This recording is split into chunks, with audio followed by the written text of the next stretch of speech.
All of the footage that you're about to see was streamed live on twitch.tv/Bravous Esports.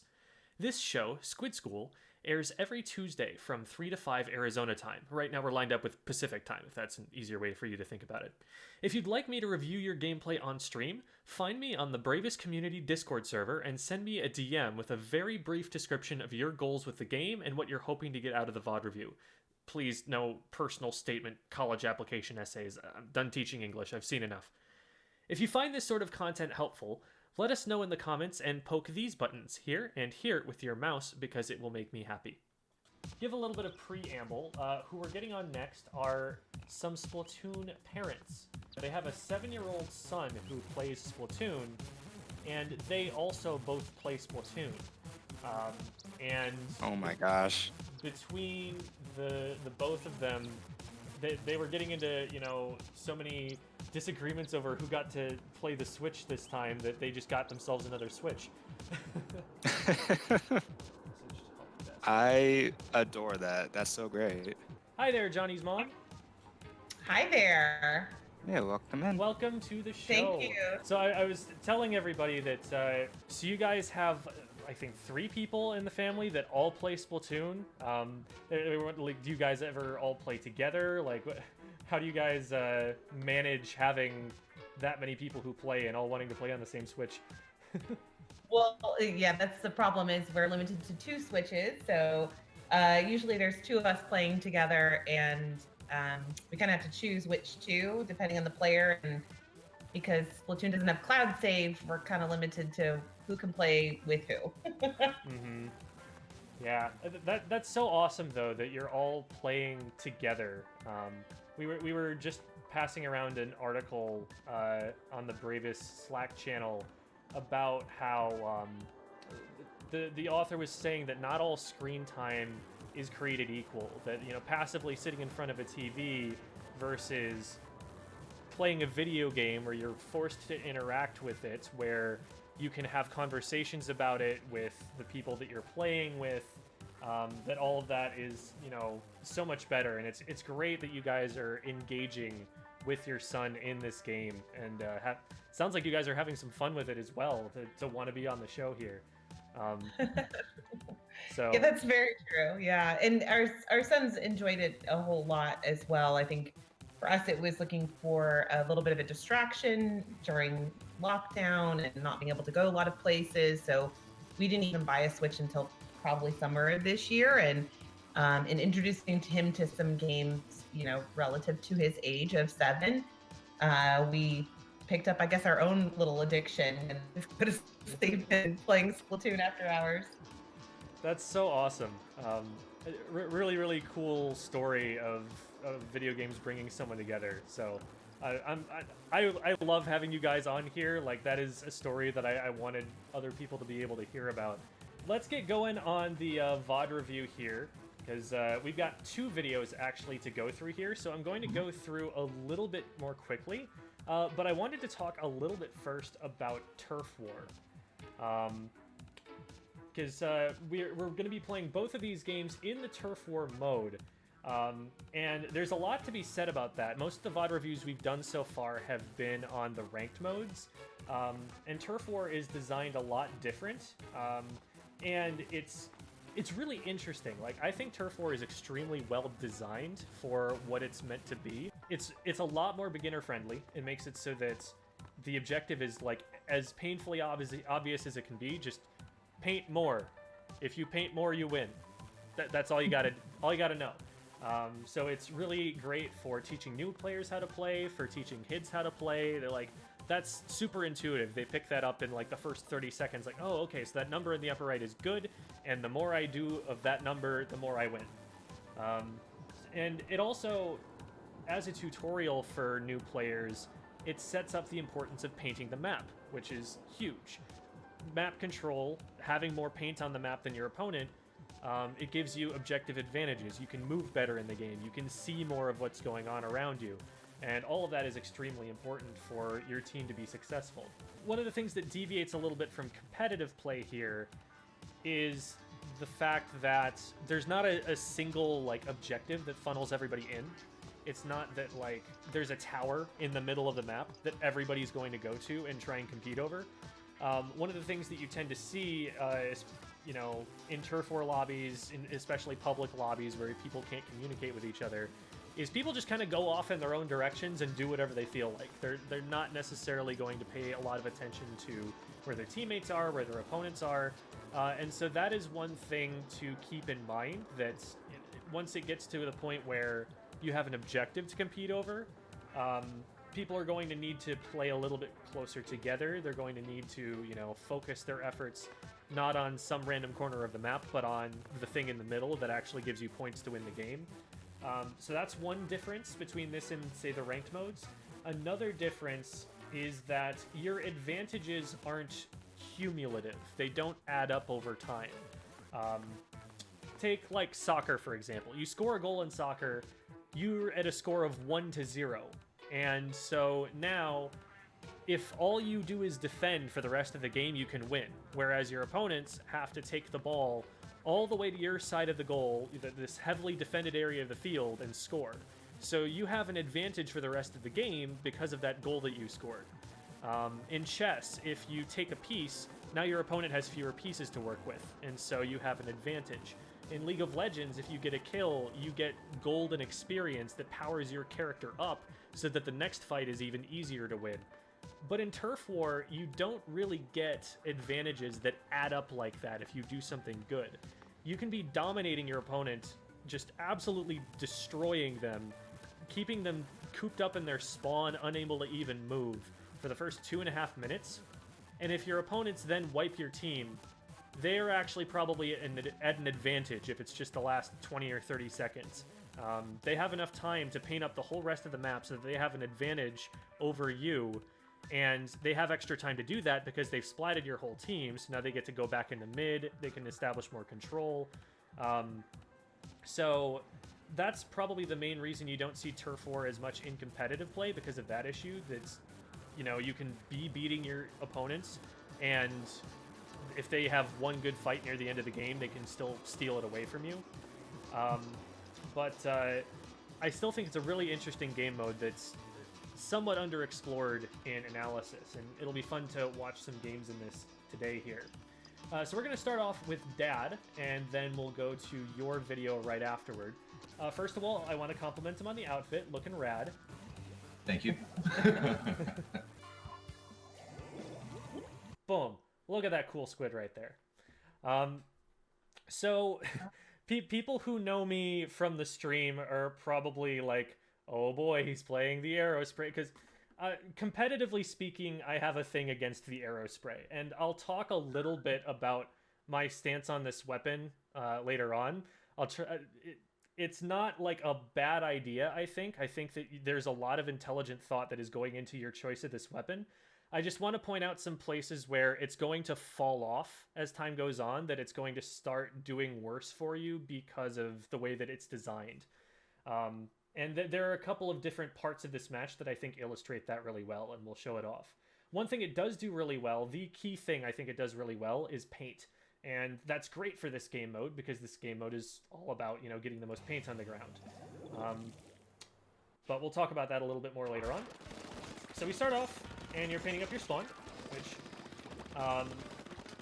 what you'll tend to see once you get into more objective modes is that people will focus a little bit less on painting their spawn early, and they'll more try and get out to take control of the middle of the map, which the middle of the map, the middle of the board in chess, the middle of the field in soccer, they're very powerful positions to have. They give you access to more of the field than anything else. So having control of it is great. So this is, I think, the biggest thing that I will be saying in the way of critique about this match right now. Right there, that little click right there, the curling bomb hitting that guy, that does 20 damage. That is the only damage that you do to an enemy squid in this game. Up after this, you spend more of your time painting the map, and there are a couple of times where you're actually trying to take engagements really smartly, but maybe the weapon's aim RNG fails you, and you're not able to hit shots that maybe you might have if it had aimed straight ahead. And then there are a couple of fights where it's a range issue that, like, it would have been a good fight for you to take, but you just were outranged by the opponent, and so they were able to pick you off that way. But after that, that is the only, you know, combat that you're really participating in. I do agree with you trying to get away from this situation, because you've got opponents on the left, you've got that guy who had just hit a shot on you on the right, so at this point it's just, I've got curling bombs in front of me, let's just get out of dodge, and you do successfully. And then you go back to paint a little bit more. You know that there's a fight going on back there. It might be useful to loop around and try and help your teammates with that fight to see if they get an advantage in it. But I think they end up being okay anyway. It doesn't look like anybody's going down. The way that I'm knowing this is I'm looking up at the top. If your teammates or your opponents go down, they get this cross over their weapon, and the weapon grays out, so you can see who's up at any point in time. And that's extremely useful information. You saw me referring to a lot of that in the VOD review that I did earlier. So, gotcha. Right now, that spin that you did there, you're painting over a lot of ink that your team already has painted. You're always going to get more benefit out of painting the opponent's turf, because you're taking points away from them and giving them to your team, so it's like doing double duty for you. Cleaning up your own paint is a lot less important, especially this close to your spawn, where if someone's spawning back in, they're going to be able to take care of that on their way back into battle anyway. So it's usually more useful to be up closer to where the battle line is, basically, between their color paint and yours. Like up where your teammate is, that's kind of where the action is right now. And I think you do start to move in here. You see that there's somebody there, your teammate's fighting them, and you recognize that this weapon has longer range, so you're not just kind of rushing straight away, which is smart. And so you come in now that you've got special, you've got a teammate, you pop that special. This is a good time to be pushing, good time to be using the special. This player is able to just run away from you, and I think you actually missed them. I think they went off to the right, and you thought that they went off to the left, or just decided not to take the fight, fight or something, and you just go and paint this instead. It's not a bad idea to disengage necessarily. You do have, you know, mid control and everything. But the problem is, if you're turning your back to them, they might just say, oh, hey, this guy's just painting over here now. I'm just going to come up from behind and splat him. I'm surprised that they didn't go for that here. Gotcha. But you've got some good paint control here right now. Taking some of this stuff in mid that hasn't been painted yet. At this point, you are hearing shots. You are hearing that there are some things going on up here, so it might be good to help your team, at least in a team context, in an objective-focused mode, maybe. This fight right here is against the Jet Squelcher. You can see their range. You know, it's going from all the way over here to all the way over here. And knowing your range, you're probably going to hit maybe here at best. You're not going to be able to reach them with your shots. I think... So, what you could have been doing there is maybe pushing yourself up against the wall so that you're closer to them and they can't hit you because you're around the corner. And then maybe if they advance too far, or if they turn around, stop shooting, something like that, then maybe you could go in.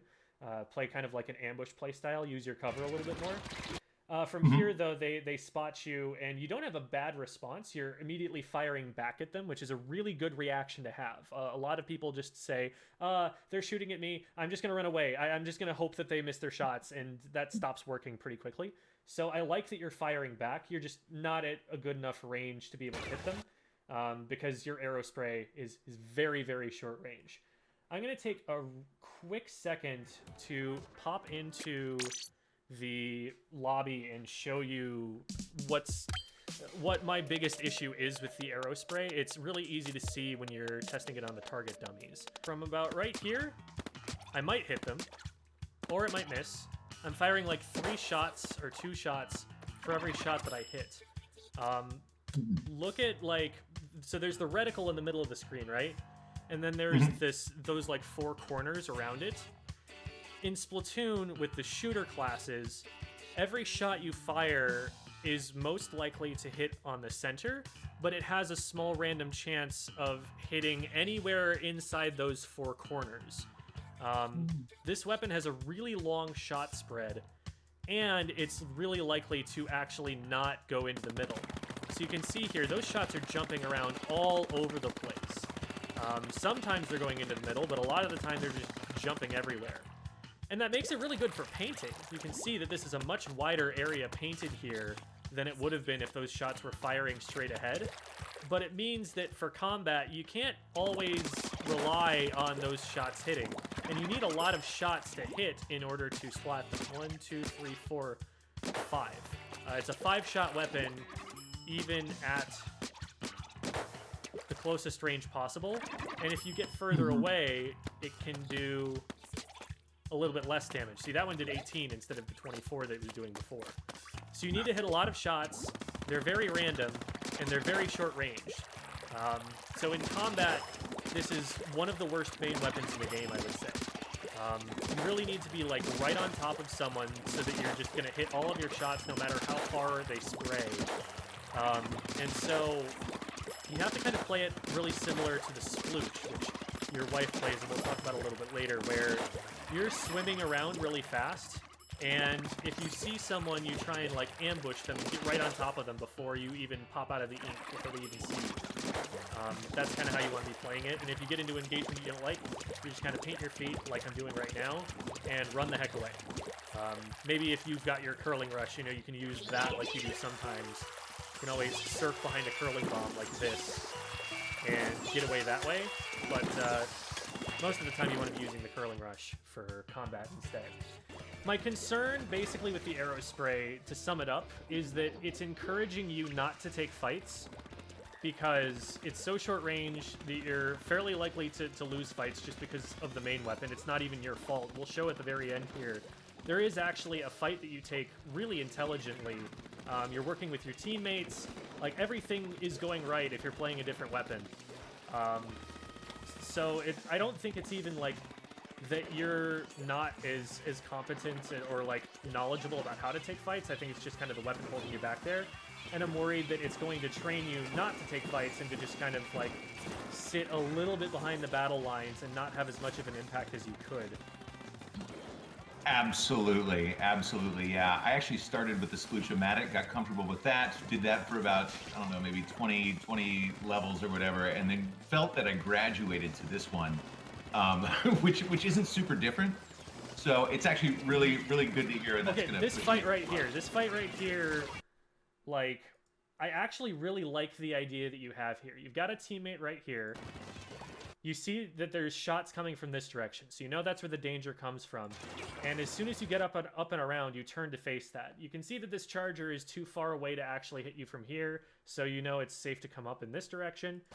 So you see this player, and you and your teammate are both about to go and push them. This is awesome. Trying to 2v1 someone means that if you guys are both hitting any shots at all, they probably shouldn't be able to splat either one of you before you guys both splat them.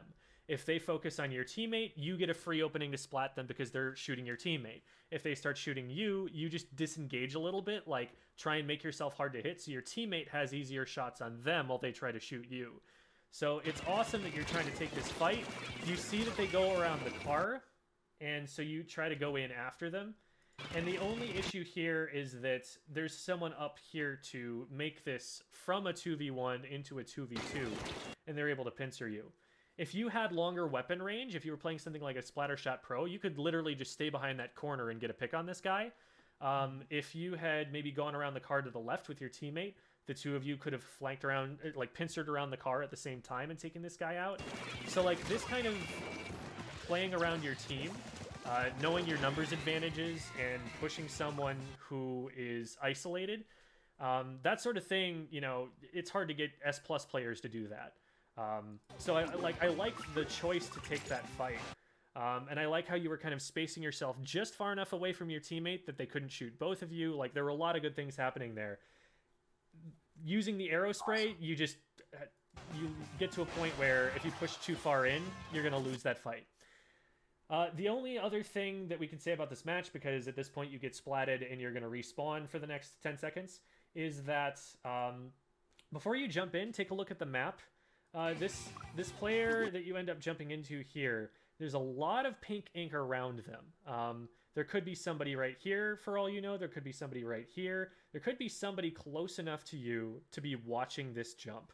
I would say that this player right here is a much better jump target because look at all the green ink around them. If there is an opponent who's waiting here to splat you, they've been wasting a lot of time because they've let your teammates paint up around them. And at this point, like, it's not even worth it that they splat you, even if they do splat you from there.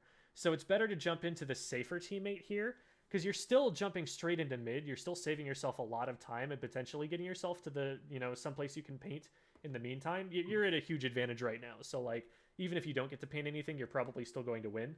But jumping into here, you want to watch and see, okay, this line of paint is within range of me, so I don't want to jump there. And as you see, right before you jump, there's actually paint going down here, which means that there's got to be someone like right about here. And your teammate is having to move away, back away, play defensively. By the time you get there, they've been caught and splatted. And so you almost get away, actually. And that was actually another moment where you probably could have hit some shots if you'd had a longer range weapon. But the jump wasn't particularly safe. The Tri-Slosher probably should have been able to just splat you right away. And that's the game. You do end up winning. But one other thing I want to point out, you remember how I said that the arrow spray is really, really good at painting? It's the single strongest painting weapon just in terms of turf output in the game. Nevertheless, you're actually third in painting on your team. And I think a big part of that is just that you were sitting behind that front line and painting over stuff that your team had already painted for you. You'll notice this player, this roller player, they have the most splats on your team, and they also have the most paint. And the reason for that is that if they have the most splats, that means they have to be pushing forward into the enemy team and taking over their territory instead of staying back on their own territory. So not only are they taking enemy players out of the game so that their paint isn't on the map for a good 10 seconds, they're also just ending up painting more because they're pushing a little closer into enemy territory. You don't want to go too far in, that one time they were too far in and they got splatted for it. But that's kind of what I want you to be pushing a little bit more toward, like playing a little bit more aggressively so that you're painting over their turf instead of just trying to paint your own back over. Absolutely. No, this has been tremendous feedback. Thank you very, very much for this. Absolutely. I definitely want to get to Mom's clips here. So give me 1 second because I just want to take a quick look at my notes, make sure I don't forget anything here. So we're playing Sploosh. This is Vanilla Sploosh. So this one has curling bombs and splashdown. Start up by painting your base again. On this map in particular, especially one that's as long and narrow, I think getting into mid is actually pretty important because you can kind of get locked out of mid if they push up far enough. Here, I would say it's probably a little bit more important to focus on getting into mid safely than it is getting all of this perfectly painted the first time. But that's a bit of a nitpick, especially in a public turf war lobby, It's not like this is going to be a coordinated assault from, 4 teammates who know exactly where to position to lock you out and keep all of their angles locked down, You're going to end up playing against, like, Billy Bob the splat roller who's just walking around with his roller down the whole time, splash downing at random. I'm basically Billy Bob with the sploosh, so it works. You're a bit better than a Billy Bob for a number of different reasons, one of which you know how to move faster than Billy Bob does. The splat roller actually wants to be flicking with the roller instead of rolling it. You also, that's kind of what the sploosh is designed to do, right? The roller is more of like an ambush weapon, but the sploosh is actually just, I'm going to run circles around you and make it really annoying for you to chase me. So you kind of do that. The splashdown here, I really like the idea of jumping off of somewhere and then splashdowning.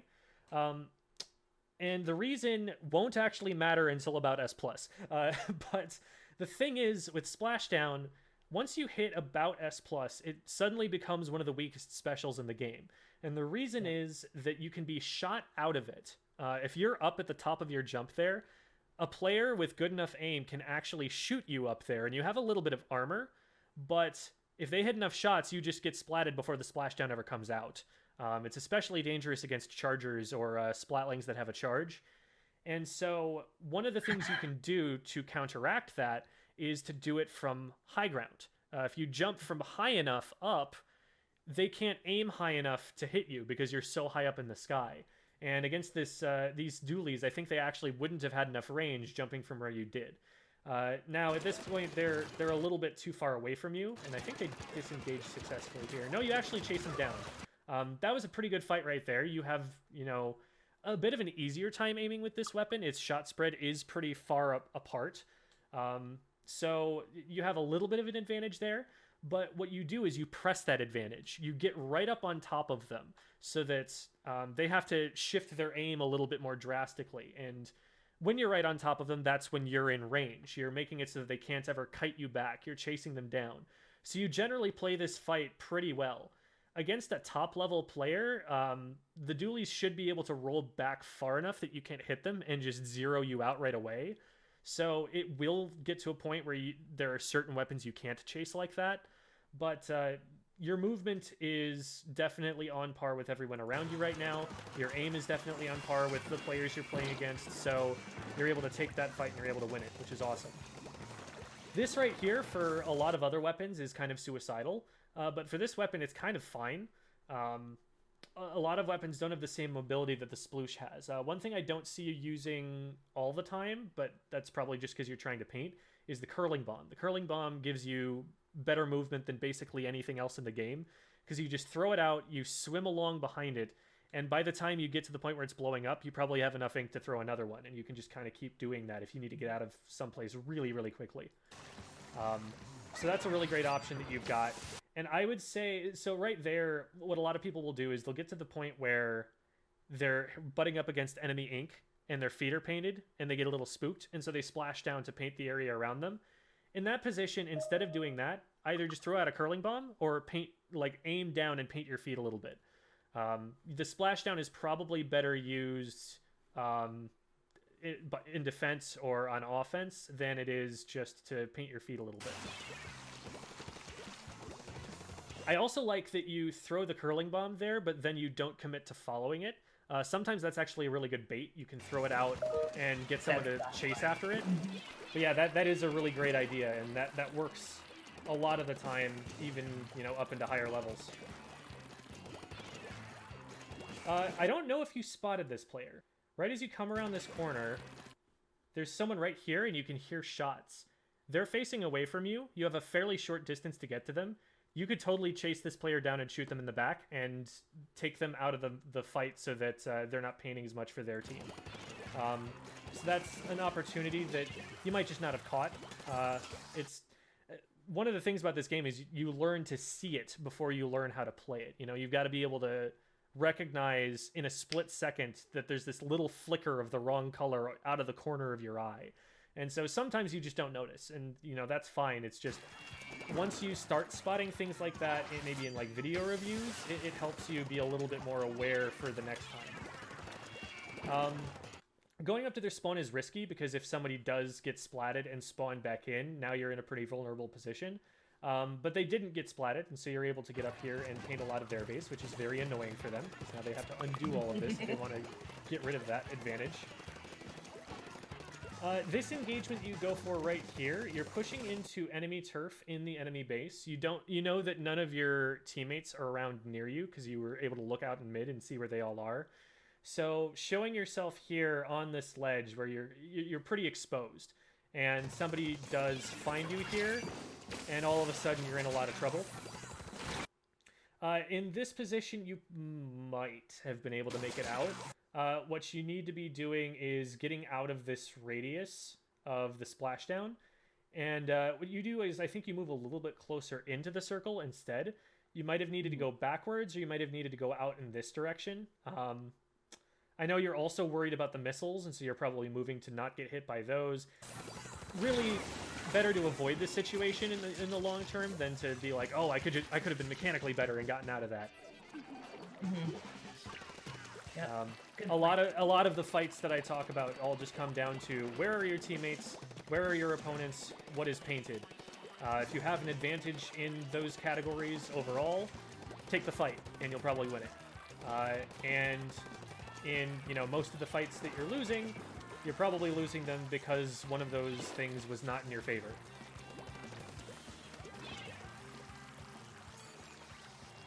Alright, so we're initiating spawn camp here. Now, there are 3 people who are spawning back in at this point. And that is actually something that, you know, a strong player is going to be paying attention to.